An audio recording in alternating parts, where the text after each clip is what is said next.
Friends, ఈరోజు మనం TET and DSC maths tricks తెలుసుకుందాం. ఇవన్నీ ప్రీవియస్ బిట్స్. ఇది ఇలా వచ్చిన టెట్ ఎగ్జామ్లో వచ్చిన బిట్ 25 × 5^x = 5^8. ఇక 25 ఉంది. 25ని మనం పవర్ రూపంలో రాసుకోవాలి.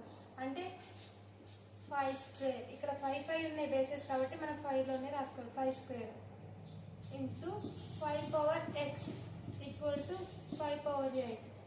ఇక్కడ చూడండి friends, a⁴m × a⁴n = a⁴m+n formula base చేసుకొని 5/2 × 5^x = 5^n a⁴m అంటే 5/2 + x = 5/n.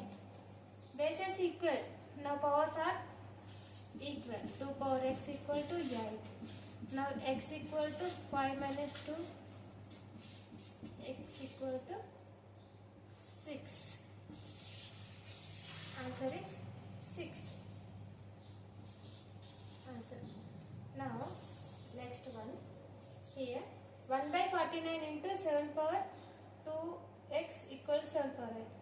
ఇక్కడ 1/49 ఉంది, 7 పవర్లో 2 ఉన్నాయి కాబట్టి మనం దీన్ని కూడా పవర్లోకి రాసుకోవాలి.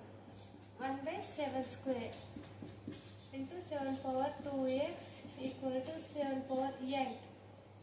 a⁴1/a⁴m = a⁻n.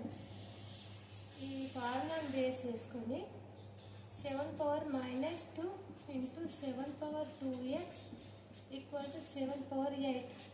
ఇప్పుడు మళ్ళీ ఈ ఫార్ములాను బేస్ చేసుకొని a⁴m a⁴n = 7 bases are equal.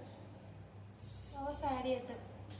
7⁻−2 + 2x = 7/8. Bases are equal కదా. 2x = 8. now 2x = 8. here -2 అటు సైడ్ అంటే +2. x = 8 + 2 10/2. now x = 5.